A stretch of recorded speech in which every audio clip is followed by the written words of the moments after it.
আজ তোমাদের যে বিষয়টি নিয়ে আলোচনা করব সেটি হচ্ছে মিয়োসিস প্রক্রিয়া বা মিয়োসিস কোষ বিভাজন।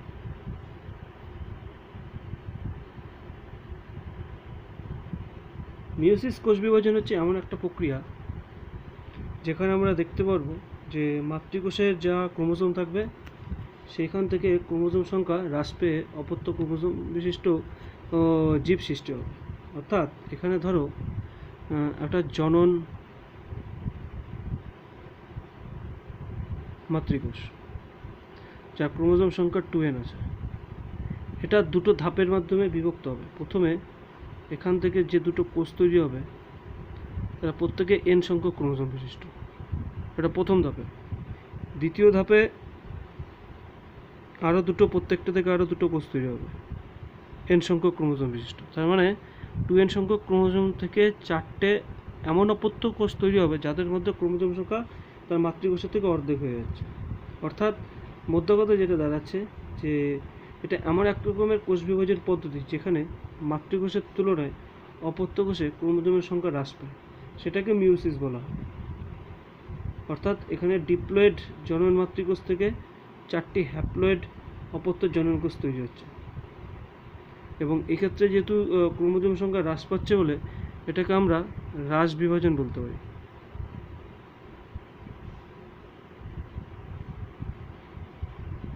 এবার এই যে প্রক্রিয়াটা, তো মিয়োসিসটাকে মোট দুটো ভাগে ভাগ করি। প্রথম ধাপে যখন দুটো হচ্ছে তখন এটা হচ্ছে মিয়োসিস 1, এখানে লিখি মিয়োসিস 1। আর দ্বিতীয় ধাপে যেটা হলো সেটা হচ্ছে মিয়োসিস 2, এতে ক্রোমোজোম সংখ্যা হ্রাস পাচ্ছে, তাই এটাকে হ্রাস বিভাজন বলা হচ্ছে। তো মিয়োসিসেরও যদি প্রকারভেদ আমরা দেখি যে একটা মিয়োসিস কোষ বিভাজন কীরকম হয়, তো ধরো মিয়োসিসকে আমরা প্রথমে দুটো ভাগে ভাগ করব। একটা হচ্ছে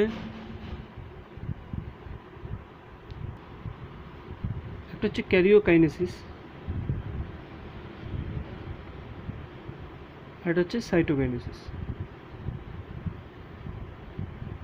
তো আমরা এর আগে জানি ক্যারিওকাইনেসিস মানে নিউক্লিয়াসের বিভাজন, আর সাইটোকাইনেসিস মানে সাইটোপ্লাজমের বিভাজন। তো ক্যারিওকাইনেসিস বা নিউক্লিয়াসের বিভাজন এর ভাগ আছে 4টে: প্রোফেজ, মেটাফেজ, অ্যানাফেজ আর টেলোফেজ। ঠিক আছে, অ্যাকচুয়ালি এটা যদি দুটো ধাপে সম্পন্ন হয় তো এটা আমরা ধর ক্যারিওকাইনেসিস 1 দিলাম। তো প্রোফেজ, মেটাফেজ, অ্যানাফেজ, টেলোফেজ, এই প্রোফেজ দশের আবার 5টা ভাগ আছে: লেপ্টোটিন, জাইগোটিন,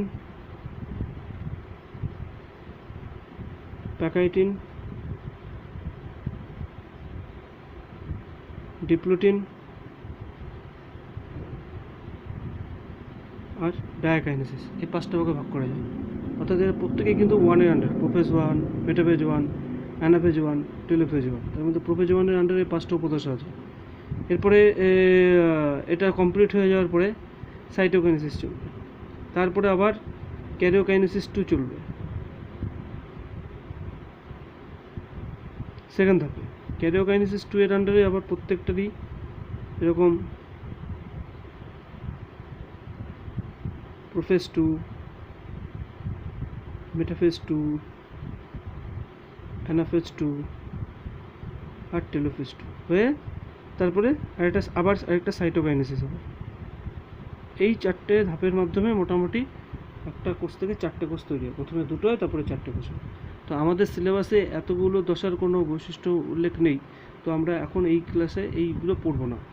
আমরা জাস্ট খালি প্রোফেজ, মেটাফেজ, অ্যানাফেজ, টেলোফেজের যা ঘটনা, যেটা মাইটোসিস প্রক্রিয়ার যেরকমভাবে যা বৈশিষ্ট্য ছিল সেই সেম বৈশিষ্ট্য এখানে চলবে। তো এর মধ্যে কিছু কিছু ইম্পর্টেন্ট জিনিস আছে, সেগুলো আমরা আজকে আলোচনা করব। তো চলো শুরু করা যায়। তো মূলত প্রথমে যেটা আছে যে হোয়াট ইজ সমসংস্থ ক্রোমোজোম।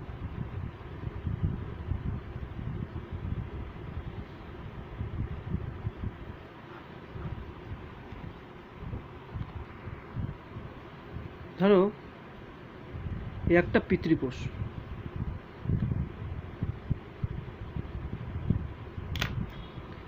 এই একটা মাতৃকোষ, তাদের মধ্যে নিজস্ব ক্রোমোজোম রয়েছে এখানে ভেতরে নিউক্লিয়াসের মধ্যে। এবার পিতৃকোষ থেকে যে ক্রোমোজোমটা আমরা পাচ্ছি তাহলে সেই ক্রোমোজোমটা এরকম দেখতে হবে।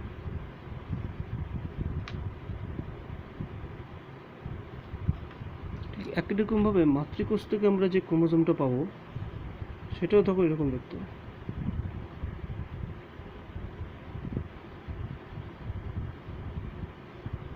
তাহলে এই যে দুটো ক্রোমোজোম, একটা পিতৃকোষ থেকে আসলো, একটা মাতৃকোষ থেকে আসলো, এই ক্রোমোজোম দুটো যদি তুলনা করে দেখি তাহলে দেখতে পারবো যদি এরকম হয় যে এই দুটো ক্রোমোজোমের আকার,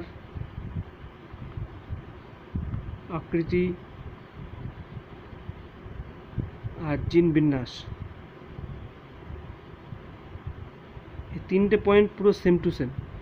অর্থাৎ এই ক্রোমোজোমের এখানে যেমন সেন্ট্রোমিয়ার, এটা সেই পয়েন্টে সেন্ট্রোমিয়ার, এখান থেকে এইটুকুনির যা ডিস্টেন্স, এখান থেকে এইটুকুনির সেম ডিস্টেন্স, এখান থেকে এইটুকুনির যা বেদ, এখান থেকে এইটুকুনির তার বেদ, মানে মধ্যবর্তী দুটো বিপরীত কোষ, অর্থাৎ একটা পিতৃকোষ আর একটা মাতৃকোষ, এখান থেকে প্রাপ্ত যে দুটো ক্রোমোজোম, সেই ক্রোমোজোমগুলোর মধ্যে যাদের আকার, আকৃতি আর জিনের সজ্জাবিন্যাস একই রকম হবে, তখন তাদেরকে আমরা একে অপরের সমসংস্থ ক্রোমোজোম বলতে পারবো বা হোমোলোগাস ক্রোমোজোম বলতে পারবো। অর্থাৎ এটা যখন কাছাকাছি আসবে তখন ধরো এরকম হয়ে যাবে।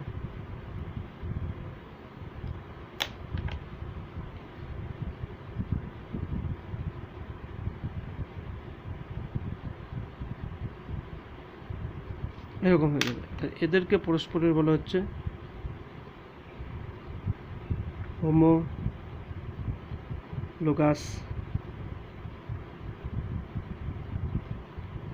ক্রোমোজোম। ঠিক আছে?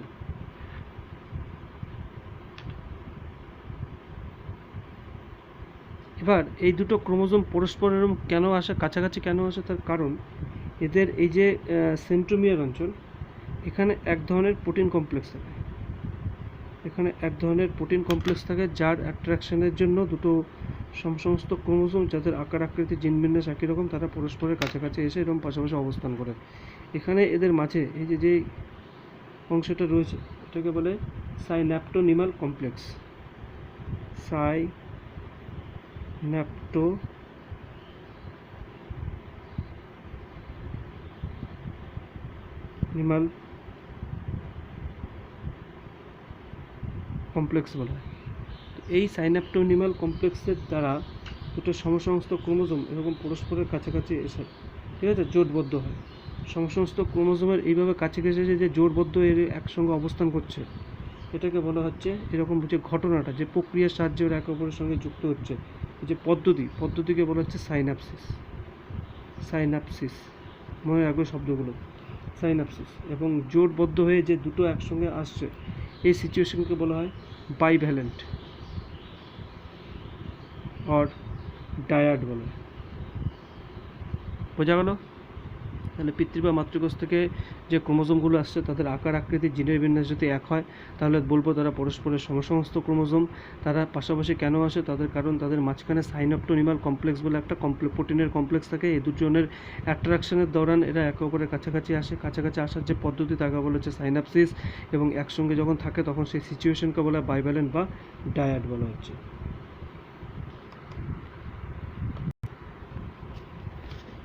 নেক্সট পড়বো আমরা what is sister and non sister chromatid.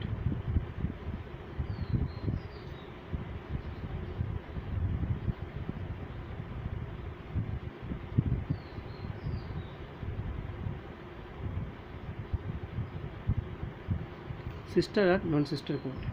তো ধরো মার দেহ থেকে আর বাবার দেহ থেকে যে ক্রোমোজোমগুলো এসেছিলো সেগুলো যদি পুনরায় আমরা আঁকি তাহলে কি দেখতে পাবো? দেখো, ধরো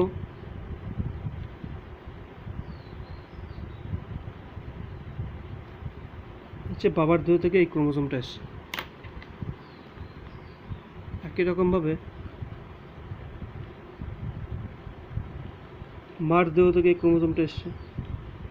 এবার এই ক্রোমোজোম দুটো নিজেরা পরস্পর এরকম অনুদৈর্ঘ্য বরাবর এই যে লাইনটা আমি দেখাচ্ছি, এই লাইন বরাবর পরস্পর বিভক্ত হয়ে যাবে ক্রোমোজোমগুলো।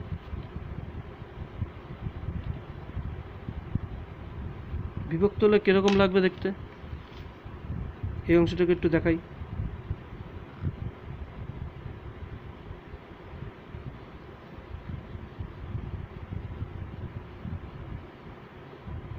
এরকম হবে, লালটাও যদি এই বরাবর আসে,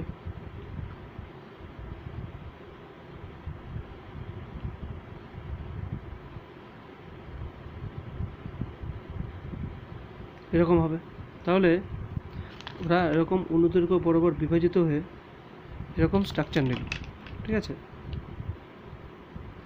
তাহলে একটা ক্রোমোজোম থেকে দুটো ক্রোমাটিড তৈরি হলো।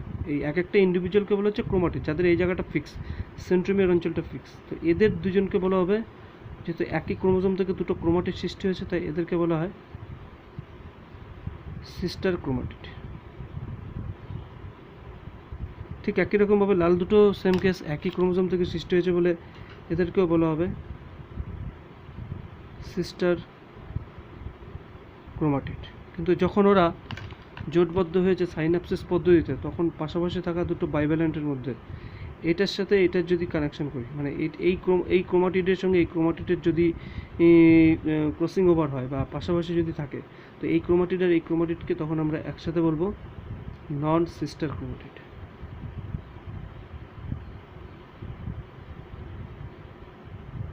এই হচ্ছে সিস্টার ক্রোমাটিড আর নন সিস্টার ক্রোমাটিডের বেসিক পার্থক্য।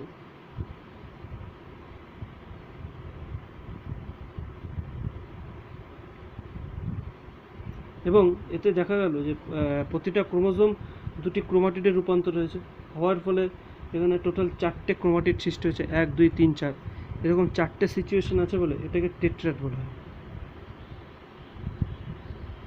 এটা মাথায় রাখবে, টেট্রাড বলা হচ্ছে। অর্থাৎ প্রতিটি ক্রোমোজোম দুটি ক্রোমাটিড রূপে অবস্থান করে বলে, হ্যাঁ, এদেরকে আমরা টোটাল আর কি 4টে ক্রোমাটিডে রূপান্তর হচ্ছে বলে একে আমরা টেট্রাড বলবো। এই হচ্ছে কি টেট্রাডের বিষয়। তাহলে প্রথমে আমরা যেটা বলছিলাম যে এটা তাহলে বোঝা গেলো। নেক্সট যেটা বলছিলাম যে এই যে মিওসিস প্রক্রিয়া, এটাকে আমরা দুটো ভাগে ভাগ করেছিলাম। একটা হচ্ছে মিওসিস 1 আর এটা হচ্ছে মিওসিস 2। তো মিওসিস 1 এর আন্ডারে ক্যারিওকাইনেসিস 1 আর মিওসিস 2 এর আন্ডারে ক্যারিওকাইনেসিস 2, এবং এই দুটি পর্যায়ে মাঝখানে আরেকটা পর্যায়ে থাকে যাকে বলে ইন্টারকাইনেসিস দশা। ইন্টারকাইনেসিস দশা, ঠিক আছে। তো এই মিওসিস 1 যেটা আর মিওসিস 2 যেটা, এটার আবার আন্ডারে ক্যারিওকাইনেসিস 1, সাইটোকাইনেসিস 1, ক্যারিওকাইনেসিস 2, সাইটোকাইনেসিস 2 ঘটে। তার মধ্যে ক্যারিওকাইনেসিস 1 এর আন্ডারে প্রোফেজ 1, মেটাফেজ 1, অ্যানাফেজ 1, টেলোফেজ 1 গুলো চলে। অর্থাৎ এই মিওসিস 1 এর আমি যদি ভাগ করি, এর আগে একবার দেখিয়েছি, এটা হচ্ছে ক্যারিওকাইনেসিস 1, এটাকে ভাগ করা যায়। এটা হচ্ছে সাইটোকাইনেসিস 1, তার মধ্যে ক্যারিওকাইনেসিস 1 এর আন্ডারে প্রোফেজ 1, মেটাফেজ 1, অ্যানাফেজ 1, একটা টেলোফেজ 1, এই চারটের সাথে ভাগ করা গেছে। তবে সাইটোকাইনেসিসে সেরকম কোনো ভাগ নেই।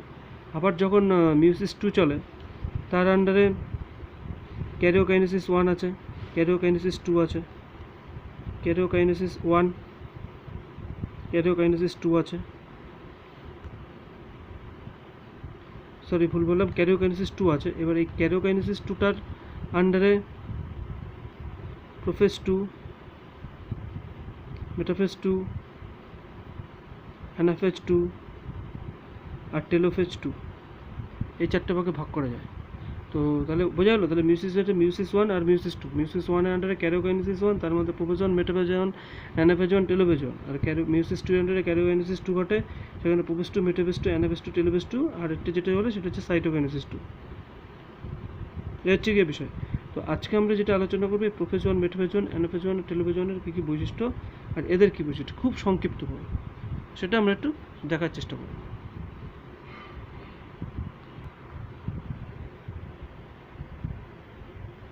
তো দেখো, মিওসিস 1 এর আন্ডারে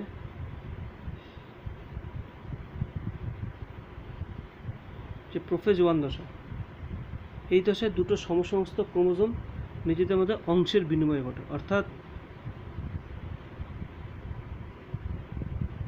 এই একটা ক্রোমোজোম,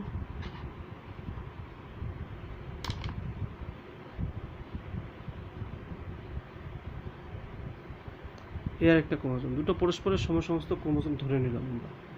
এবার এইটার অংশ এটার অংশের মধ্যে যুক্ত হবে, যুক্ত হয়ে একটা খণ্ডাংশের বিনিময় হয় এই প্রোফেজ 1 দশায়।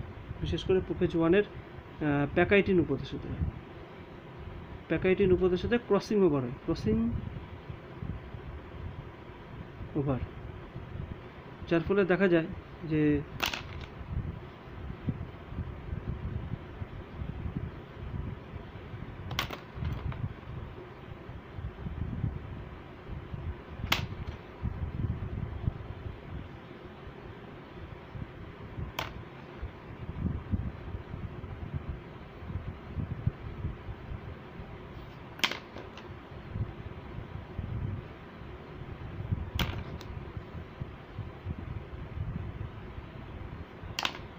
এরকম দুটো ক্রোমোজোম তৈরি হবে প্রোফেজ 1-এর, মানে পুরো মিউসিস 1টা কমপ্লিট হয়ে যাওয়ার পরে, মিউসিস 1 আর মিউসিস 2। তো প্রোফেজ 1 দশায় যখন এটার সঙ্গে খণ্ডাংশে বিনিময় হবে তাকে ক্রসিং ওভার বলা হচ্ছে। তারপরে এরপরে যখন মিউসিস 1 হবে তখন ওই মেটাফেজ 1 দশা যখন আসবে মিউসিস 1-এর, সেই সময় এর সমস্ত ক্রোমোজোমগুলো নিরক্ষীয় তল বরাবর অবস্থান করবে। তারপরে অ্যানাফেজ 1 দশা যখন আসবে তখন তারা অ্যানাফেজে চালন করে দুই বিপরীত মেরুর দিকে যাবে, ঠিক আছে। এর ফলে মিউসিসের ক্রোমোজোম সংখ্যা অর্ধেক হয়ে যাবে, এইভাবে হচ্ছে। এবং এরপরে আবার মিউসিস 2 চলবে, সেখানে আমরা দেখতে পারবো যে মিউসিস 2-তে যে ক্রোমোজোমগুলো পৌঁছে গেছে প্রত্যেকটার আবার প্রোফেজ, বেটাফেজ, অ্যানাফেজ, টেলোফেজের যা দশা হবে তাতে টোটাল সেই দশাগুলি ফলো করে দেখা যাবে যে একটা কোষের আন্ডারে 4টে দিক কোণে 4টে কোষ নিউক্লিয়াস তৈরি হবে। তখন এই নিউক্লিয়াসগুলোকে কেন্দ্র করে তোমার এক একটা কোষ তৈরি হয়ে 4টে কোষ সৃষ্টি করবে। এই হচ্ছে গিয়ে তোমার পুরো মিউসিস প্রক্রিয়া। এটা ডিটেলস আমাদের যেহেতু সিলেবাসে নেই তাই আমি বলতে পারছি না, পরবর্তী সময়ে আমরা এটা নিয়ে আলোচনা করব। তবে কি এরপরে যেটা আছে এই যে ক্রসিং ওভারটা কী করে হয় এটা একটু ভাইটাল, এটা আমি আলাদা একটা ভিডিওতে তোমাদের বোঝাচ্ছি। ওকে।